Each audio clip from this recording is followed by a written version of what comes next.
Astăzi mergem la pas prin penitenciarele capitalei, penitenciarul Rahova și penitenciarul Jilava. Vom începe cu capitolul 1, penitenciarul Rahova. Mergem la pas prin penitenciare și am ajuns la penitenciarul Rahova și astăzi vreau să văd dacă porțile se deschid pentru noi. Sunt avocat de mulți ani. Am intrat de nenumărate ori în penitenciar, dar niciodată mai departe de zona de vizită. Auzi povești. Sunt Marian, am 22 de ani și am ajuns la pușcărie pe trafic de droguri. Multe. Transferuri bancare fictive, înșelam firme, păcăleam și obțineam bunuri din partea lor. De la angajați, de la familii, însă nu știam ce se află dincolo de ușile închise. Așa că am decis să merg mai departe. Acesta este proiectul meu, la pas prin penitenciare. Și trebuie să recunosc, am fost surprins, pentru că... Pare că suntem în exterior, nu? De fapt, ne aflăm în penitenciarul Rahova, este adevărat, într-o zonă administrativă, dar nu încetează niciodată să mă uimească acest perete.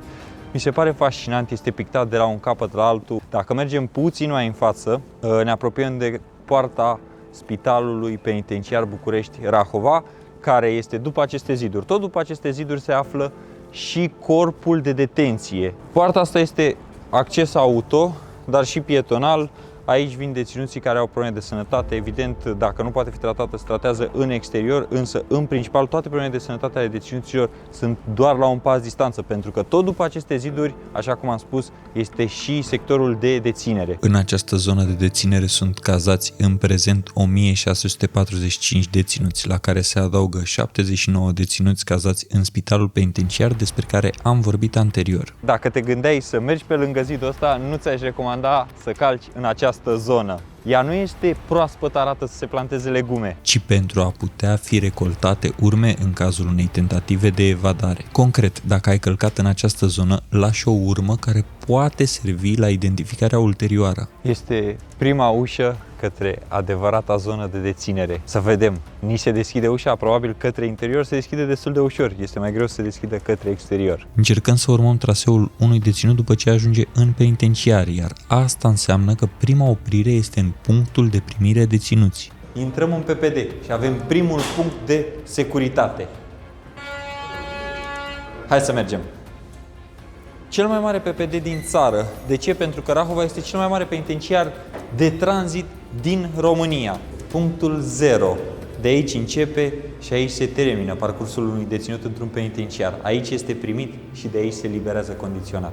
În PPD nu găsim foarte mare lucru, pentru că aici efectiv stau deținuții așezați până le vine rândul, se cheamă, se fac formalitățile, însă ce este interesant este că aici avem și, vine Silviu după mine, aici avem și dușuri, pentru că deținuții, unii dintre ei, exact ca în libertate, sunt în anumite condiții și este normal să facă un duș, să fie primiți în penitenciar în bune condiții, pentru a nu-i deranja pe cei care vor să trăiască curat, să trăiască normal. După PPD, mergem direct în camera de deținere. Hai cu noi!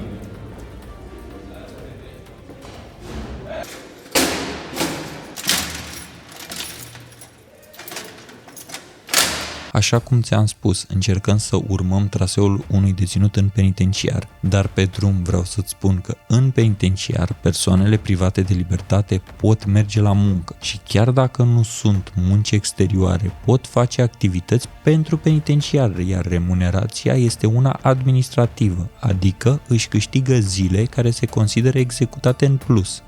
Acum, hai către cameră. Din câte observați, camera este goală. Oamenii aceștia se întorc abia seara de la muncă, exact ca în societate. După ce s-au întors, își fac un duș în baie, își iau ce au nevoie de acolo, se uită la televizor și servesc masa. Exact cum faci și tu acasă. Baia este una absolut normală. Evident, vorbim despre o toaletă de penitenciar, dar avem ghiuvetă, avem produse de îngrijire personală. Aici este zona de duș, iar în această parte, foarte civilizat, din punctul meu de vedere, avem toaleta. Consider că prin acest lucru se dezmint foarte multe mituri, că toaletele din penitenciar, că nu există, că e una pe secție, că și așa mai departe. Și aici se trăiește la fel ca în societate, se trăiește civilizat. Da, Silviu, avem telefon și în camera de deținere. Este cumva normal, pentru că acest obiect îi ajută pe deținuți să păstreze legătura cu familia. Un alt lucru care duce la reintegrarea socială. Dar de ce crezi că pomenești de fiecare dată despre reintegrarea asta socială? Pentru că reintegrarea socială este cea mai importantă. Asta se urmărește aici, ca ei să fie redați societății, nu să stea cât mai mulți aici.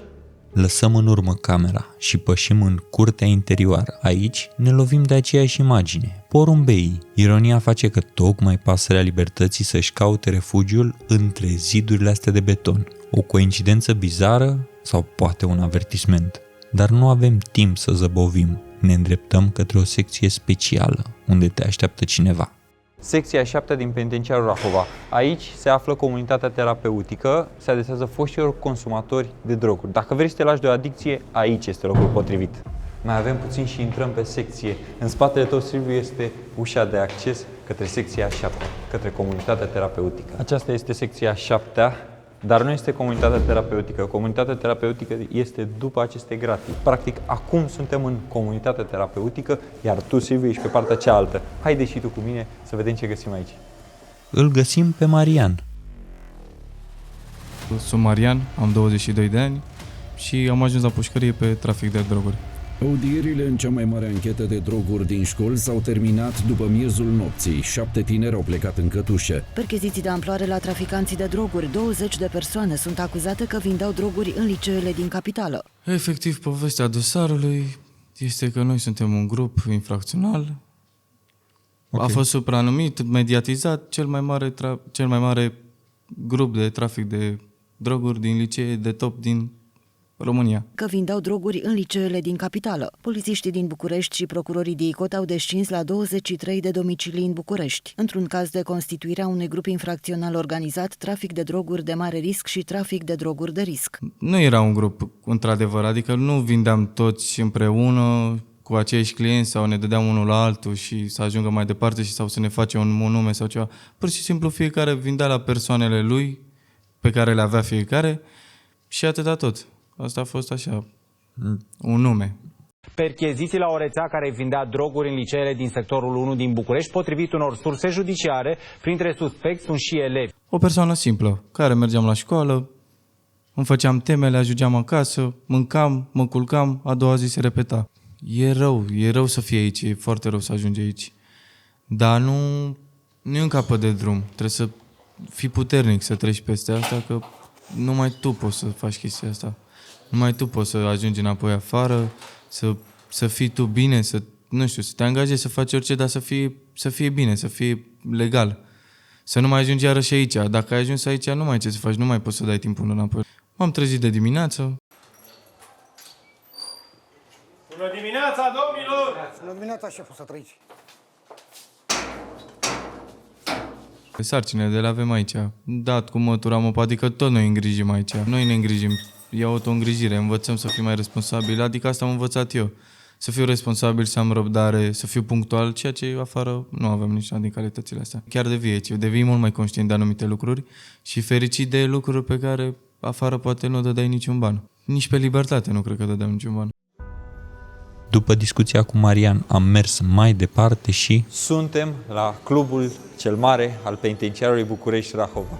Aici se desfășoară tot felul de activități. Poate vrei să jucăm într-o piesă de teatru. Aici nu numai că se fac repetiții pentru festivalul de teatru Dana Cenușă, dar se joacă piese de teatru. Plus că au avut diverse alte activități. Uite, poți să filmezi în partea aia. O zi cu tata. Aici copiii deținuților au venit și au petrecut o zi cu tatăl lor. Aici există și anumite jurii. Toate aceste lucruri sunt făcute de către deținuți. Silviu, dacă vrei să vii un pic mai aproape de mine, să vedem lucrările făcute de către deținuți la club. În afară de asta, din nou, ping-pongul este un sport foarte, foarte practicat în penitenciar. Dacă vrei, putem merge în partea aceasta, jucăm un ping-pong, ne relaxăm puțin. Dacă vrei, îți arăt și câteva trofee câștigate de către deținuții acestui penitenciar. Da, este adevărat. Aici sunt recompensați pentru concursurile sportive pe care le câștigă. Exact ca în libertate. Poate că deținuții nu știau că au capacitatea de a face sport, de a fi premianți în ceva. Lăsăm în urmă penitenciarul Rahova, capitolul 1 și ne îndreptăm către Jilava, capitolul 2. Hai să mergem! Mergem la pas prin penitenciare și am ajuns la penitenciarul Jilava, aproape de noi, aproape de casă. Stai pe aproape să vezi ce găsim în acest penitenciar de regim deschis și semideschis. Zona administrativă a penitenciarului București Jilava. Practic de aici începe vizita noastră în acest penitenciar și o să vezi foarte, foarte multe lucruri. Din păcate, afară nu poți să observi atât de multe detalii cât mi-aș dori să-ți arăt, pentru că abia au fost zăpezile alea care au paralizat Bucureștiul. Nu știu când urmărești tu acest episod, dar se poate vedea că natura și-a lăsat amprenta în jurul meu. Ce vezi în spatele meu este un parc amenajat pentru cadre. S-au făcut atât de multe lucruri pentru deținuții în acest penitenciar, încât cadrele au zis ok, ar trebui să facem ceva și pentru noi. Este un parculeț amenajat unde acum nu se vede prea mare lucru pentru că de-abia a nins, dar vara, de exemplu, pot servi masa în aer liber. Penitenciarul este un loc de muncă ostil, așa că zona pe care ai văzut-o vine să echilibreze lucrurile, iar noi mergem mai departe. Am ajuns la biserică și voi lăsa pe cineva abilitat să-ți povestească puțin istoria și ce semnifică acest loc în penitenciar. Cu ce îi ajută pe deținuți, cum se simt aici, cum se simte un preot. Hai să aflăm mai multe, vină după mine. Și atunci am considerat că este chemarea lui Dumnezeu. Marius Ilie mă numesc, sunt preot la această unitate penitenciară, Jilava. Indiferent de situațiile mai puțin plăcute prin care trece un preot de penitenciar, am mers înainte și voi merge înainte, considerând că a sluji lui Dumnezeu aici, pentru mine este atât un dar și în același timp este și o datorie. În biserică intrând, fiecare dintre ei simt această nevoie. Omul în suferință îl caută pe Dumnezeu, mai ales în suferință. Și atunci au nevoie de acest spațiu sacru și aici este locul unde se simt mai aproape de Dumnezeu și prind acest curaj și această putere de a merge mai departe și a lupta pentru a se reintegra. Ieșim din biserică și mergem către sectorul de deținere. În drumul nostru către sectorul de deținere vedem și o livadă. Bine, aproape că o vedem, pentru că, așa cum ți-am spus și mai devreme, este acoperită de zăpadă, dar înainte de a ajunge peste aceste garduri, care sunt de asemenea pictate, și știu că ai mai văzut asta și în alte penitenciare, ar trebui să fie o zonă, și este primăvara și vara, o zonă verde, o zonă frumoasă. După aceste ziduri vom vedea ce găsim. Hai să mergem! După ce ai văzut o parte din zona administrativă, aș vrea să spun că după această poartă din spatele meu este zona de detenție. Hai să vedem ce găsim acolo.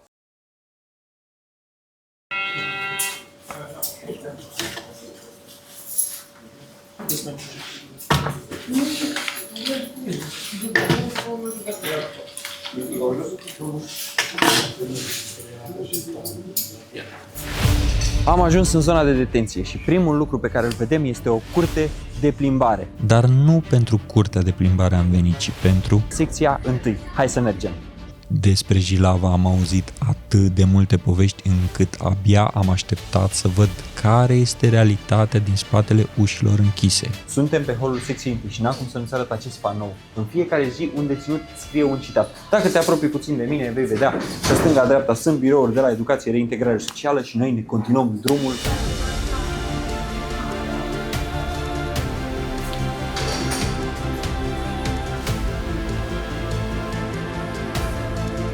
Am ajuns în prima cameră pe care o vom vedea astăzi de pe secția 1. Aici este o cameră de 12 persoane de la regimul deschis. Regimul deschis este cel mai permisiv regim din mediul penitenciar, așa cum știi deja de la Timișoara. Ușa de la camere stă deschisă și ziua și noaptea.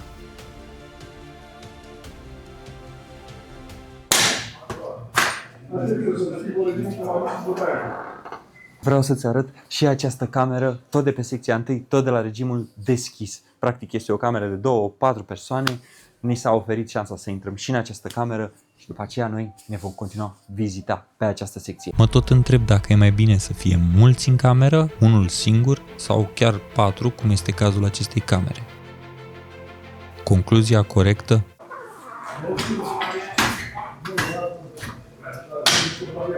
Nu este bine nicicum. Cel mai bine este la tine acasă. Cel puțin asta a fost concluzia mea. Acum, hai mai departe, fiindcă mai avem multe lucruri de văzut. Am ajuns la chicinetă. Nu este o veritabilă bucătărie pentru că în penitenciar există anumite restricții, însă deținuții de la regim deschis au posibilitatea să vină aici și să-și încălzească ceva, să servească masa, să-și facă un sandwich, să depoziteze tot felul de lucruri, să spele vasele. Practic, asta este o componentă pentru când vor fi în libertate. Este o componentă a reintegrărilor sociale. Acum că te-ai lămurit cu această chicinetă, mergem și puțin către spălătorie și am terminat cu secția 1. Hai să mergem acolo să vedem despre ce e vorba.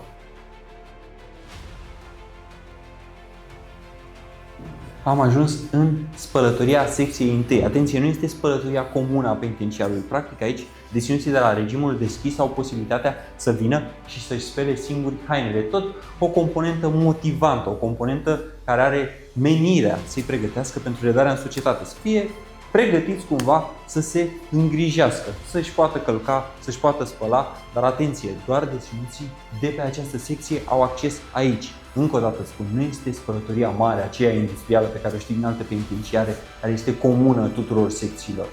După spălătoria secției 1 mergem direct către secțiile a 9-a și a 10-a. Practic, secția a 9-a este cea mai mare și secția a 10-a este comunitatea terapeutică.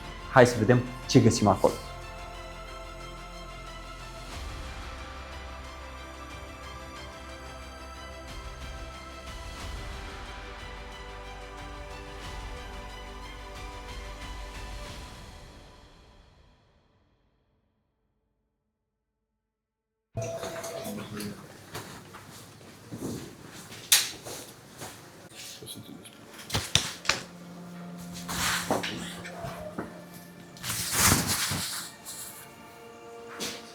După ce am ieșit de pe secția 1, mergem către secția a 9 și a 10, așa cum ți-am zis, care sunt undeva în partea mea stângă. Hai să mergem să vedem ce găsim acolo. Ce nu ți-am spus la începutul episodului este că în penitenciarul Jilava sunt cazate 1220 de persoane, iar secțiile a 9 și a 10 au făcut parte dintr-un proiect de adaptare la standarde europene ale locurilor de deținere. În spatele meu ai curtea de plimbare de la secția a 9. Practic este cea mai mare secție din acest penitenciar, este o secție dedicată muncilor, adică aici vin deținuții care vor să muncească. De ce sunt deținuți care vor să muncească pe o secție nouă? Ca să-i motiveze să iasă la muncă, pentru că practic, dacă ar ieși la muncă, au loc pe această secție. Asta înseamnă că sunt motivați de condițiile mai bune de pe această secție să meargă la muncă. Munca este cea mai importantă, este componenta principală a societății, este cea mai importantă parte a reintegrărilor sociale. Am ajuns pe această secție care este foarte lungă, găzduiește în total 20 de camere și vom intra și noi în una dintre ele imediat. Stai pe aproape!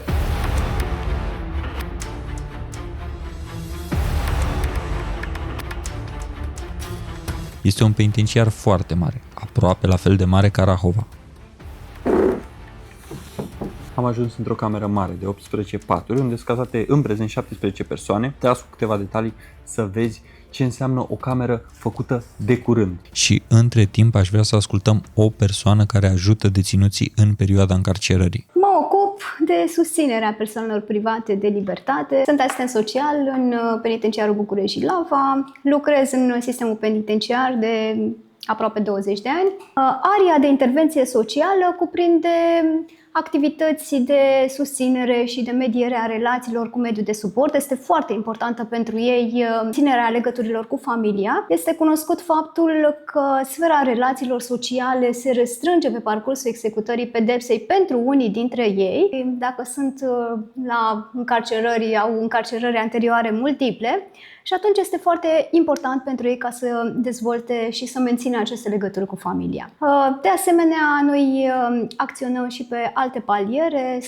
Mulți dintre ei sunt părinți, contribuim prin programele noastre și consilierea la dezvoltarea abilităților parentale, pentru dezvoltarea abilităților sociale, de gestionarea conflictelor, se și căsătoresc în penitenciar, ei primesc consiliere și în vederea căsătoriei sau diferite alte nevoi, să-și obțină anumite documente, poate și-au pierdut certificatul de naștere, poate nu mai au buletine valabile și atunci în sfera noastră ca asistent social este și sprijinul lor în întocmirea acestor documente, medierea relațiilor cu instituțiile statului. După secția a 9 și după ce ai văzut o cameră mare de deținere, mergem și pe secția a 10, de fapt ne aflăm deja pe secția a 10, să fiu foarte sincer cu tine, unde se află recepția comunității terapeutice. Practic, și în locul meu stă un deținut care se ocupă de toate activitățile din această comunitate. Aici vei găsi reguli mult mai stricte, așa cum ai observat, peste tot. Ce este interesant este că ei nu se numesc deținuți sau persoane private de libertate în cadrul acestei comunități. Se numesc rezidenți. Dar hai cu mine să-ți arăt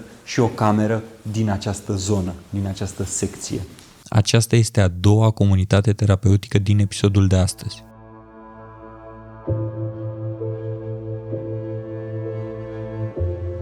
La prima vedere spațiile par primitoare și există și un motiv pentru asta. Da, oamenii de aici își ispășesc o pedeapsă, dar în aceeași măsură sunt victimele propriilor dependențe. Iar pentru a învinge un demon atât de mare, nu ai nevoie de ziduri care să te apese, ci de un mediu care să-ți permită să te vindeci. Hai cu mine să-ți arăt și baia acestei camere. Practic, vei descoperi o baie destul de spațioasă, cu 2 toalete, 2 chiuvete și 2 dușuri. Este ceva suplimentar pentru persoane care sunt cazate aici. Dar eu zic că nu ți-ai dori să ajungi aici, pentru că cine are probleme cu această adicție scapă foarte, foarte, foarte greu de ea. În cadrul comunității terapeutice îl cunoaștem pe Alexandru. Am început activitatea infracțională pe la 14 ani. Am început prima oară să fur bani părinților din casă. Am făcut și făceam acest lucru pentru a-mi întreține viciul și dependența de jocuri de noroc. Primul contact cu jocurile de noroc, cu aparatele în principiu, a fost la 14 ani, iar de atunci am început și am ținut-o tot așa până să fiu arestat. În jurul vârstei de 20 de ani am început să fac infracțiuni, în adevăratul sens al cuvântului, fraudă, vorba de înșelăciuni, transferuri bancare fictive, înșelam firme, le păcăleam și obțineam bunuri din partea lor, pe care ulterior le dădeam spre vânzare și obțineam foloasele cuvenite. Emiteam ordine de plată false, pe care le trimiteam către o firmă anume, care probabil vindea ceasuri de lux sau orice alt produs, iar el ulterior îmi trimitea coletul cu ceasurile respective. Am dat exemplu cu ceasurile pentru că dosarul acesta a fost ultima oară definitiv. Dependențele în general te provoacă și te împing de la spate să faci lucruri pe care probabil în mod normal nu ți le-ai fi dorit să le faci. Drept exemplu, dependența de droguri, dependența de jocuri de noroc, mă împingeau să fac infracțiuni pentru a-mi putea întreține viciile. E o poveste un pic amuzantă, eram acasă și la 5 dimineața urma să plec în Bulgaria într-o vacanță. La 5 dimineața am plecat de acasă, am trecut vama, nu m-a oprit absolut nimeni la frontieră pentru niciun fel de control, ci doar controlul clasic, buletinul, doar că nu l-au mai scanat. Pentru că era foarte aglomerat în vamă și când e aglomerat, cred că de fapt acum nu se mai practică, că e spațiu Schengen și pe terestru. Dar înainte, când era foarte aglomerat la vamă, nu mai stătea polițistul de la frontieră în cabină, ci ieșea din cabină și lua de la fiecare mașină buletinul, se uita și ți-l înapoia. Astfel, buletinul meu nu a mai fost scanat, ca să se vadă că am un mandat de aducere emis. Pentru că la 20 de minute distanță după ce eu am părăsit casa cu autovehiculul, să plec spre vamă, poliția a intrat în casă, avea un mandat de percheziție și mandat de aducere. Dar nimeni nu mai era în casă. Am trecut vama și am fost sunat de fratele meu și mi-a spus că a venit poliția. Mi-am făcut vacanța, nu am mai stat 6 nopți, am stat 5 nopți, un pic stresat într-adevăr, dar m-am întors și am fost arestat 24 de ore. Când începi să faci ceva ce nu este legal, clar te aștepți și la repercursiuni, e inevitabil. Ăsta ți este primul gând după o perioadă de timp, pentru că deja știi ce faci, dar fapta fiind de înșelăciune, codul penal prevede faptul că împăcarea părților înlătură răspunderea penală. Iar după ce am stat cele 24 de ore arestat, au urmat de 2 luni de arest domiciliar, iar după am făcut împăcarea părților și dosarul s-a clasat. Practic nu mai apărea nici în cazier, absolut nicăieri. Susținut de părinții mei fiind în achitarea prejudiciilor și totodată eram un pic forțat de situație. Pentru că viciile nu dispăreau, iar eu trebuia să fac în continuare. Chiar dacă tatăl meu, mama mea nu mă lăsau să fac așa ceva, pentru că e clar, nu aveam în primul rând niciun motiv să fac asta. Având o familie foarte bine închegată, eu aveam susținere din orice punct de vedere, puteam să merg pe cu totul și cu totul alt drum și să-mi clădesc un viitor frumos încă de la o vârstă fragedă. Nu a fost o experiență deloc plăcută, eram speriat, așteptam să se termine cât mai repede și nici nu știam ce urmează să se întâmple. Pentru că după cele 24 de ore am fost în instanță cu propunere de arestare preventivă 30 de zile. Dar le-a fost respinsă cererea procurorilor și am fost plasat în arest domiciliar. În acel dosar au rămas în continuare 2 fapte și mai exact fals în înscrisuri oficiale și uz de fals. În acel dosar am primit o suspendare. Văzând faptul că înșelăciunile pot să le împac și dosarele să fie clasate, în capul meu a fost că e ok să o țin tot așa. Fapt pentru care am continuat să fac aceleași lucruri. Da, nu am crezut că o să ajung să fiu încarcerat definitiv niciodată. Nu, am continuat și, în general, un mod de viață haotic, lipsit de target, fără să ai un punct la care vrei să ajungi, ci pur și simplu trăiești o viață haos, astea sunt urmările. Asta este locul unde ajungi dacă nu ai o țintă pe care vrei să o atingi. După ce am ieșit din arest domiciliar, am început să consum droguri, prima oară marihuana. Ulterior cocaină și astea sunt singurele droguri pe care le-am consumat. Dar drogurile au făcut în așa fel încât să îmi fie și anulat permisul. Am fost oprit de poliție într-o zi, în luna octombrie, dacă nu mă înșel. Mi-a fost anulat permisul și mi s-a făcut dosar penal. Ulterior am continuat să conduc cu permisul suspendat, pentru că dosarul nefiind finalizat, permisul nu apărea anulat, ci apărea suspendat. Și am continuat să conduc și am mai fost prins de 2 ori cu permisul suspendat, odată cu el suspendat și sub influența drogurilor. Totul pornește de la dependențe. În principiu, dependența de droguri m-a făcut să nu mai conștientizez într-adevăr gravitatea faptelor. Și, cum am spus și anterior, modul de viață haotic pe care îl aveam și nevoia de adrenalină, fără de care nu puteam să mai stau, pentru că la un moment dat deja nu mai era nevoia de bani, ci era nevoia de adrenalină, pur și simplu să trăiești. Cum sunt și generațiile din ziua de astăzi. Da, știam că totul s-a sfârșit și că nu mai e cale de întoarcere. Nu mă gândeam la cum să scap, ci mă gândeam la cum să-mi schimb comportamentul, cum să realizez tot ceea ce am făcut și cum să devin o persoană mai bună, în primul rând, cu mine. Urmată de gânduri despre viitor, despre ceea ce vreau cu adevărat să fac, despre răul pe care mi l-am făcut mie și familiei mele, despre cât de multă lume din familia mea a suferit din cauza mea, pentru că adevărații oameni care suferă când cineva este încarcerat nu este persoana, dar este familia. Despre asta este vorba. Mai mult suferă familia decât sufer eu, cel puțin din punctul meu de vedere.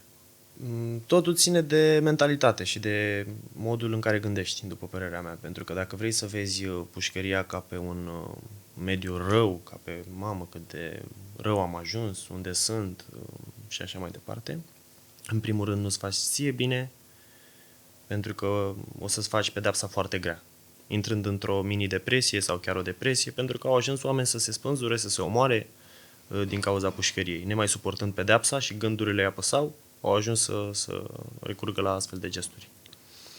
Dar ca și experiență, din punctul meu de vedere, cel puțin vorbesc despre mine, am realizat cât de importantă este libertatea, cât de mult ar trebui de fapt să o prețuiesc și schimbarea comportamentală la mine a venit aici.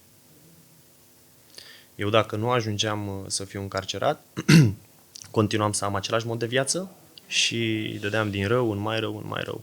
Niciodată nu aș fi calmat situația. Cum spuneam și mai devreme, încep să apreciez lucruri pe care înainte nu dădeai 2 bani.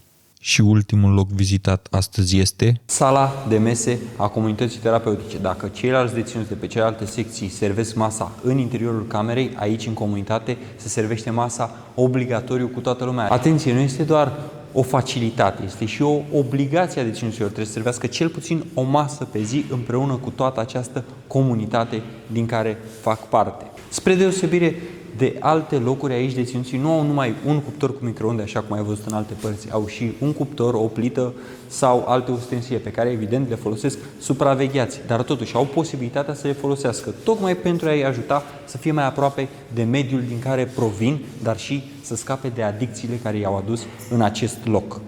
Înapoi în zona administrativă, practic turul nostru se încheie tot aici de unde l-am început. Asta a fost ziua noastră de filmare. Până la următorul episod, stai aproape de noi. Pa!